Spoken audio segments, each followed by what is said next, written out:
Good morning, everybody, and welcome back to another episode of This Week in Magic Online Finance.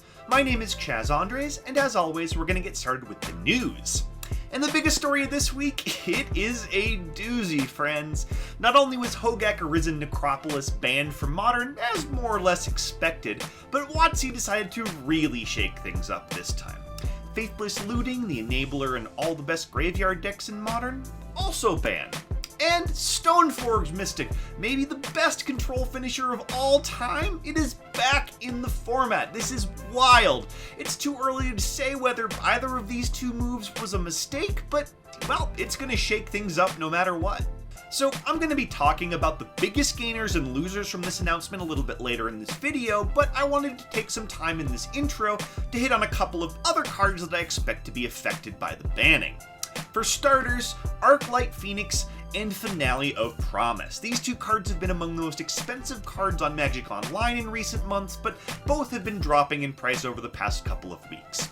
I expected them to rebound after the Hogak banning, but, well, Faithless Looting, that is a whole different story. See, unless some crazy brewer proves me wrong, I really do expect the Arclight Phoenix decks to be more or less dead in Modern. They just aren't going to survive the Faithless Looting ban. And because of that, I would sell out of both Arclight Phoenix and Finale of Promise, even at a loss. These cards just have no reason to be as expensive as they are right now, and even though they've only dropped in price about 1 or 2 tickets since the announcement, I expect that price erosion to continue. So please sell out of these cards if you're not planning to use them in, I don't know, some wacky post-ban deck, because they are going to keep falling. On the flip side, almost every card in the Stoneforge Mystic package is rising right now, and that includes Stoneforge herself, alongside the 3 key pieces of equipment, Batterskull, Sword of Fire and Ice, and Sword of Feast and Famine. And look, buying into this stuff in the post-ban hype is usually wrong, and it probably is here too, but honestly, these cards have a bright future ahead in Modern. Just be aware if you're going to buy that Stoneforge Mystic and Batterskull both have promo copies on Magic Online, so their price tags are going to be a little less than they would be otherwise. Also, if you're going to buy, please comparison shop the set price with the promo price, because if you just need the card to play, the promo price is a lot cheaper right now, so you can buy these cards at a discount if you just look for those promos. For the record, I'm not buying into any Stoneforge Mystic cards on spec right now. The window to do that was pretty brief. It was just a couple of hours after the ban and restricted announcement dropped, and then the prices went up to the moon, and that's where they are right now. I just also don't expect these cards to tank, or if they do, I expect them to rebound once people start seeing what Stoneforge can do on a modern battlefield. See, this card is going to be a major part of the modern metagame going forward, so it's okay to buy in now if you think you need them. Just be aware there are going to be some, dips and climbs and everything as the card settles into whatever its future price tag is going to end up being.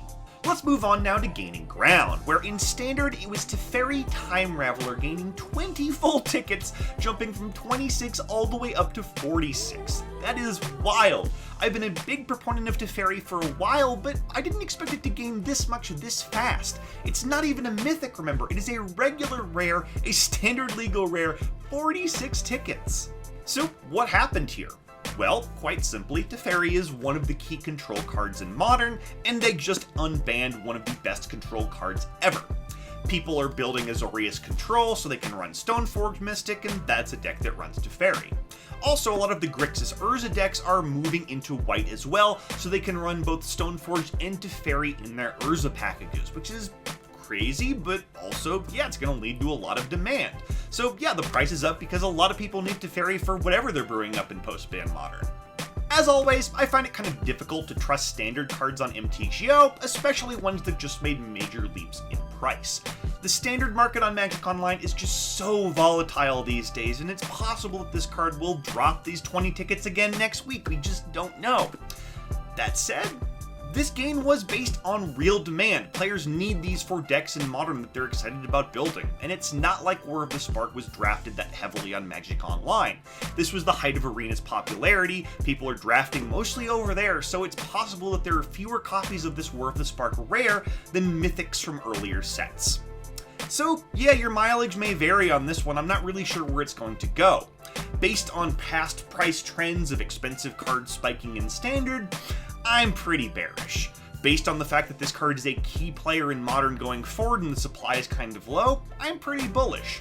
You can sell into the spike if you've got extras, but if you only have 4 Teferis and you're planning to play some sort of blue-white control deck in Modern going forward, I'm probably holding on to my playset anyway. Long term, this is just a very, very good card, and I'd like to have them in my collection. Let's move over to Modern now, where the biggest gainer of the week was Force of Negation, gaining 35 tickets from 25 all the way up to 60. That is wild. It has been a crazy rally week in Modern. And as with Teferi, this major price gain was based on player demand for Azorius control cards. People want to play decks that can use Stoneforge Mystic as a finisher. A lot of those decks require Force of Negation. And this card has been selling well for months. This has been the second best-selling card of the week by price for many, many weeks running, so I'm not surprised it finally had its big rally moment. As with Teferi, I wouldn't be surprised if there's some, leveling off for it to do at some point, but this was definitely player-driven demand, so I wouldn't see it tanking anytime soon. I think this card is going to be over the 50 ticket mark for some time to come. I don't have time to discuss all the other Modern gainers this week in detail, but let's just say it was a huge week for the Modern metagame, not just Force of Negation and the Stoneforge Mystic package. Cards gaining lots of ground this week include Jace the Mind Sculptor, Renin 6, Karn Liberated, Kolaghan's Command, Urza. All of these cards from decks that, weren't Faithless Looting decks or Hogak decks were on their way up, especially decks like Tron and Urza and Azorius Control, the decks people are really excited to play in a post-ban Modern. Now, I would expect to see the Modern market continue to rally for the next couple of weeks at least as people try to figure out this post-ban metagame, so these prices are going to continue rising in price. Just make sure that you pay attention to the market because, believe it or not, even in August, in the dog days of summer when the Magic market is at its seasonal lowest, Modern is absolutely booming right now. Let's move on to our biggest loser, where in Standard it was Assassin's Trophy dropping 5 tickets from 10 down to 5. And honestly, there isn't a ton to talk about here. Assassin's Trophy was a key sideboard card in Modern Hogak.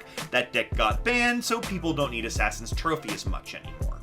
This card does see play in other decks in Modern Legacy, even a little play in Vintage, so at some point you might want to buy back in, but it hasn't finished bottoming out again yet, so let it bottom out, wait a couple of weeks, and then buy in. For now, you can safely ignore Assassin's Trophy. Let's move back over to Modern now, where the biggest loser of the week was Leyline of the Void, dropping 6 tickets from 12 down to 6. And I'd expected a bit of a drop from Leyline of the Void after the Hogak ban, but the Faithless Looting ban really does make this card less useful in Modern.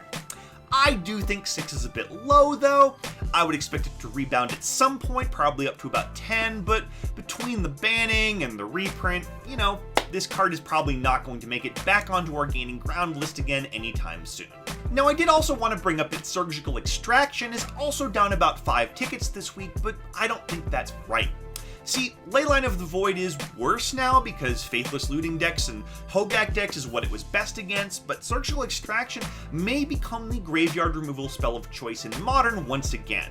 You do need graveyard removal in Modern still, and this card is going to be much more effective against the suite of decks that appear to be good in the future metagame. So I'm waiting for Surgical Extraction to bottom out. I'm going to buy in. I think this card is actually going to be quite good this fall. I think we're going to see this one gaining ground again soon. Let's end the week by taking a look at the MTGO Trader sales data over the past 7 days. And as always, this gives us a great idea of which cards are buying and selling the best right now, regardless of price increases or decreases. Looking at overall sales by volume, it should surprise exactly nobody that Stoneforge Mystic was the best-selling card of the week by far, outselling even the basic lands. And this is going to continue over the next couple of weeks.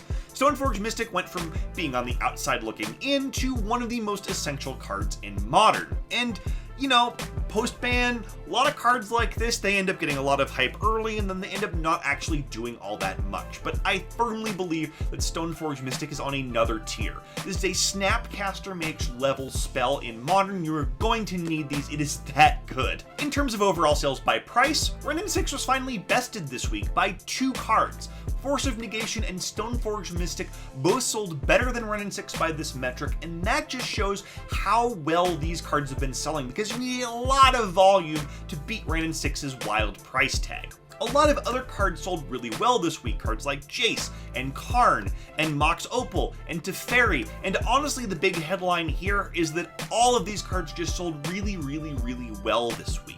And that tells me these price increases weren't based on speculation or sellers just rising prices because, you know, maybe more people will play Modern now. No, these price increases were based on the fact that people are buying large volumes of these cards, and that says really good things for the Modern metagame moving forward.